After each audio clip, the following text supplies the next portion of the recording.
నమస్తే. Welcome to our channel. ప్రస్తుత రాజకీయ విశ్లేషణ గురించి మాట్లాడదాం. మనతో పాటు జనసేన అధికార ప్రతినిధి రాయపాటి అరుణ గారున్నారు. నమస్తే మేడం. నమస్తే అండి. మేడం, ఇంటర్ ఎగ్జామ్స్ ఫస్ట్ ఇయర్‌వి క్యాన్సెల్ చేయడం గురించి అప్పుడే విమర్శలు స్టార్ట్ అయిపోయాయి. ఇది కేవలం నారాయణను ఉద్దేశించి చంద్రబాబు నాయుడు గారు డెసిషన్ తీసుకున్నారని, విద్యార్థుల జీవితాలు పాడు చేయడానికే ఇదంతా ఆలోచిస్తున్నారు అననేసి అంటూ ఉన్నారు. దీనికి మీరిచ్చే అసలు ఈ విషయాన్ని ఎలా చూడాలి అంటారు? ఇంటర్ విద్యా వ్యవస్థకు సంబంధించి దానికి సెపరేట్‌గా ఒక బోర్డ్ ఉండిద్దండి క్లియర్‌గా. ఆ బోర్డ్ యొక్క నియమ నిబంధనలకు లోబడి ఎవరైనా సరే ఈవెన్ గవర్నమెంట్ అయినా సరే డెసిషన్ తీసుకుంది ఫస్ట్‌ది.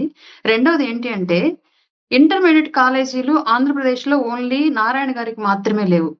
వైసీపీ సంబంధించినటువంటి నాయకులకు కూడా ఆంధ్రప్రదేశ్‌లో విద్యా వ్యవస్థలున్నాయి. దాంట్లో కూడా ఇంటర్మీడియేట్ వరకు ఉంది.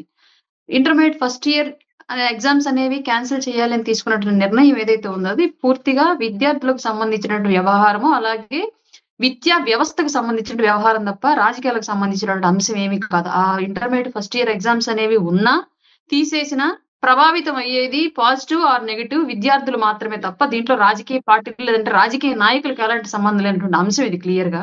నారాయణ విద్యా సంస్థలకు సంబంధించి నారాయణ గారు అంటే మిగతా చాలా విద్యా సంస్థలు ఉన్నాయి. భాష్యం, శ్రీ చైతన్య, భవిష్య ఇలా రకరకాల కాలేజెస్ ఇంటర్మీడియేట్‌కి సంబంధించి ఫేమ్ ఉన్న కాలేజెస్ ఆంధ్రప్రదేశ్‌లో ఉన్నాయి. మరి వీటన్నింటి సంగతి ఏంటి? వాళ్ళకి కూడా క్యాన్సిల్ చేస్తారు గదా! వైసీపీ ఏ నిర్ణయం తీసుకున్న కూటమి దాన్ని ఎలాగైనా సరే తిప్పి వక్రీకరించి మాత్రమే చూపించాలి తప్ప ప్రజలకు వాస్తవాలు తెలియకూడదు అన్నటువంటి ఒక దురుద్దేశంతో ఎప్పుడు ఆలోచిస్తా ఉండిద్ది కాబట్టి వాళ్ళకి ఇలాంటివే కనిపిస్తాయి. వాళ్ళకి పరమ పవిత్రమైన నందిని చూపించినా సరే అర్రే ఇదేంటి పందిట్లా ఉందనే రకాల వైసీపీ. వాళ్ళకి ఆ నందిలో ఉన్నటువంటి పవిత్రత కనిపించదు. రైట్. అయితే ఇక్కడ విద్యార్థులను ఉద్దేశించినా కూడా ఆ సిలబస్ ఒక్కసారిగా మార్చడం కానీ, లేకపోతే ఫస్ట్ ఇయర్ ఎగ్జామ్స్ తీయడం వల్ల వాళ్ళ స్కిల్స్‌ని ఎట్లా డెవలప్ చేసుకుంటారు? వాళ్ళు ఎంత వరకు చదువుకున్నారు అనేది వాళ్ళకి ఎట్లా తెలుస్తుందంటారు?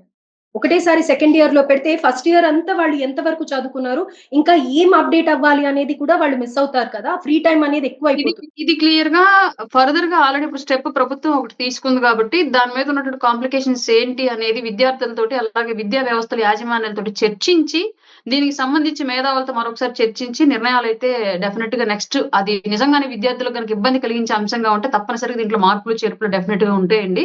కాకపోతే ఇప్పుడు ఇదొక అంశం విద్యార్థులకు మేలు చేసే అంశం కింద తీసుకున్నారు.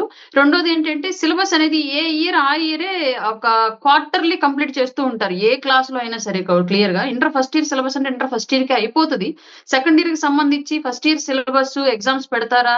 లేదా సెకండ్ ఇయర్‌కి సంబంధించినవే ఉంటాయా? అనేది నెక్స్ట్ ఇయర్ విద్యా సంవత్సరం ఎలా పరీక్షలు పూర్తయితే గాని మనకి ప్రాపర్‌గా ఒక విజువల్ అనేది మనకు తెలీదు. అంటే ఈ సంవత్సరం ఎందుకంటే అలా జరగదు. ఈ సంవత్సరం ఆల్రెడీ ఇంటర్మీడియేట్ సెకండ్ ఇయర్ వరకే చదువుకొని ఉంటారు కాబట్టి ఫస్ట్ ఇయర్ ఆల్రెడీ ఎగ్జామ్స్ అయిపోయి ఉంటాయి కాబట్టి వాళ్ళు లాస్ట్ టైమే రాసుంటారు కాబట్టి ఈ విద్యా సంవత్సరానికి సంబంధించినటువంటి పరీక్షల్లో ఎలాంటి రిజల్ట్ అనేది తెలీదు.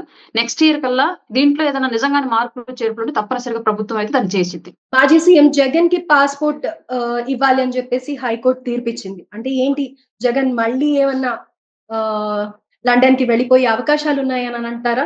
అంటే ఒక రాజకీయ నాయకుడిగా వెళ్ళొచ్చు. ఒక పౌరుడిగా కూడా వెళ్ళొచ్చు. బట్ ఇక్కడ ఇతనేంటంటే అండి ఆంధ్రప్రదేశ్‌లో ఆర్థిక నేరస్తుడి కింద ఉన్నాడు. ఆయన దేశం దాటాలంటే కోర్టులో పర్మిషన్ కంపల్సరీ.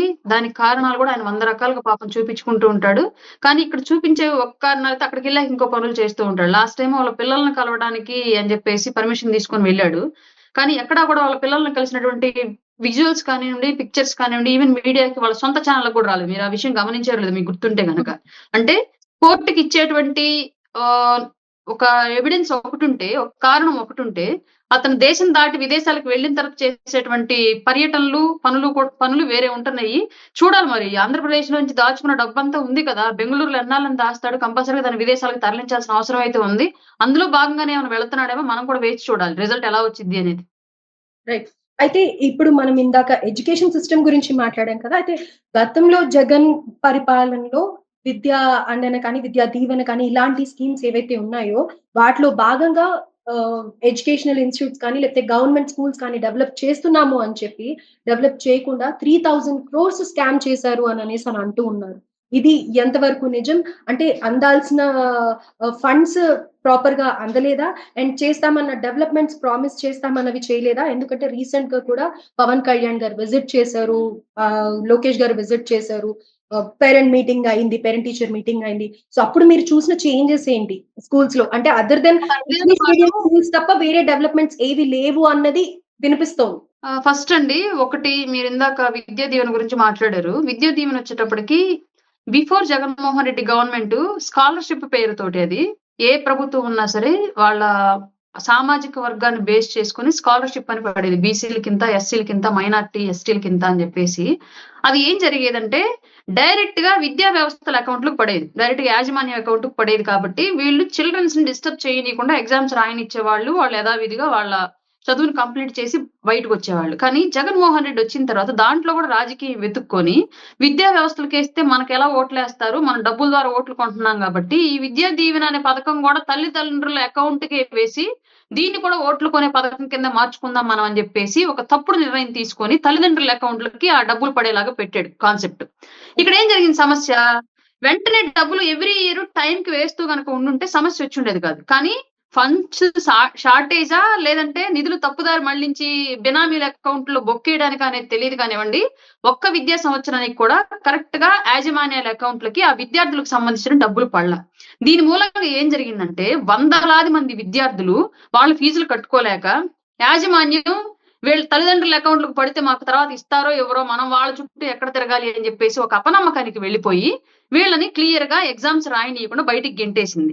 జగన్మోహన్ రెడ్డి టైంలో విద్యా వ్యవస్థ వల్ల తీసుకున్న నిర్ణయాల వల్ల వందలాది మంది degree students, PG students, intermediate students కూడా డ్రాప్ అవుట్ల కింద మిగిలిపోయారు. ఈ పాపం ఎవరికన్నా మూట కట్టాలంటే ఖచ్చితంగా అది వద్దన్నా సరే జగన్మోహన్ రెడ్డి వెంటేబడి అంటుకునేది ఆ పాపం మాత్రం క్లియర్ గా. ఎందుకంటే వందలాది మంది స్టూడెంట్స్ ఇవాళ కూడా సఫర్ అవుతున్నారు అతను చేసిన ప్రాబ్లం వల్ల. ఇవాళ కూడా మేము కాలేజీ యాజమాన్యాలకు ఫోన్లు చేసి ప్రతి ఒక్కరికి బతిమాడుతూనే ఉన్నాం. ఎవరైనా స్టూడెంట్ మాకు ఫోన్ చేసి ఇలా ఉందండి మా పరిస్థితి, అప్పుడు యాజమాన్యం గవర్నమెంట్ డబ్బులు వేయలేదు, మాకు యాజమాన్యం బయటకు పంపించేస్తుంది, మీరు ఒక మాట చెప్పండి అంటే ఇవాళకి కూడా నేను వందలాది మంది స్టూడెంట్స్ కాలేజీలకు ఫోన్లు చేసి మాట్లాడను, ఒక అవకాశం ఇవ్వండి అని చెప్పేసి. అట్లాంటి దౌర్భాగ్య పరిస్థితి ఆంధ్రప్రదేశ్ స్టూడెంట్స్ కల్పించినటువంటి వ్యక్తి ఎవరైనా ఉన్నారంటే జగన్మోహన్ రెడ్డి. ఈ రెండోది విద్యాలయాల అభివృద్ధి అనేది క్లియర్ గా ప్రతి స్కూలు సర్వశిక్ష అభియాన్ అనే ప్రాజెక్ట్ కింద ఎప్పుడో అంత కొంత నిర్మాణాలు అయితే జరిగి ఉన్నాయి. ప్రతి ఊర్లో స్కూల్ అనేది నిర్మాణాలు జరిగి ఉన్నాయి. ఆ సర్వశిక్ష అభియాన్ కింద నిర్మాణాలు జరిగినటువంటి స్కూళ్ళకు కూడా వైసీపీ రంగులు వేసి అప్పటికప్పుడు జగన్మోహన్ రెడ్డి బొమ్మలు వేసి దాన్నే నాడు నేడు అనేటువంటి ప్రోగ్రాం కింద చూపించేసి గోడలకు పెయింట్లు వేసి దాన్నే నాడు నేడు నిధుల కింద చూపించేసి క్లియర్ గా 10,000 రూపాయలు పని చేసిన దగ్గర 1,00,000 రూపాయలు బిల్లు పెట్టి 90,000 వైసీపీ నాయకులు తిన్నారు తప్ప ఎక్కడా కూడా గవర్నమెంట్ కు బిల్లు పెట్టిన రీతిలో పార్టీ పేపర్ల నుంచి, పార్టీ ఛానల్స్ నుంచి ప్రజలకు ప్రచారం చేసినటువంటి రీతిలో అభివృద్ధి అనేది ఏ గ్రామ స్కూళ్లలో కూడా జరగలేదు. క్లియర్లీ పట్టణాల స్కూల్లో కూడా క్లియర్ గా జరగలేదు. ప్రతి చోట కూడా మీరు రీసెంట్ గా పవన్ కళ్యాణ్ గారు విజిట్ కి వెళ్ళిన కొన్ని స్కూల్స్ కనుక చూస్తే ఆయన పేరెంట్ టీచర్ మీటింగ్ అప్పుడు కొన్ని స్కూల్స్ కి వెళ్ళారు. అన్ని చోట్ల కూడా నాయకులు వెళ్ళారు. ఎన్డీఏ కూటమిలో ఉన్నటువంటి నాయకులు ఏ స్కూల్ చూసినప్పటికీ కూడా కేవలం ఇసుకతో సిమెంట్ తో అక్కడక్కడ టింకరింగ్లు చేసి పెయింట్లు వేసి ఉన్నాయి తప్ప ఎక్కడ కొత్త నిర్మాణాలు చేపట్టడం కానివ్వండి, వాళ్ళు చూపించినటువంటి అధునాతనమైనటువంటి సౌకర్యాలు కల్పించడం కానివ్వండి ఎక్కడా కూడా లేదు. పూర్తిగా అదొక ప్రాజెక్ట్ ని పెట్టి ఆ ప్రాజెక్ట్ రూపేణ ప్రభుత్వ ఖజానా నుంచి డబ్బులు దారులు మండించుకోవడానికి మాత్రమే ఆ ప్రాజెక్ట్ ని పెట్టారు. ఓకే. సో పేరెంట్స్ అకౌంట్స్ లో వేసే డబ్బులే కానీ లేకపోతే ఏవైతే కన్స్ట్రక్షన్స్ చేస్తాము స్కూల్ బిల్డింగ్స్ పాడైపోయి ఉన్నవి అన్నవి కానీ ఎటు చూసినా కానీ మార్పు ఏం లేదు, ఎట్లా ఉన్నవి అలానే ఉన్నాయి అని అంటారు. అలాగే ఉన్నాయి. అన్ని బినామీల అకౌంట్లోకి వెళ్ళాయి. ప్రజా ఖజానా నుంచి డబ్బు డైరెక్ట్ గా డీబీటీ ద్వారా బినామీల అకౌంట్ లోకి వెళ్ళింది. Right ma'am. Thank you so much for your valuable time ma'am. Thank you.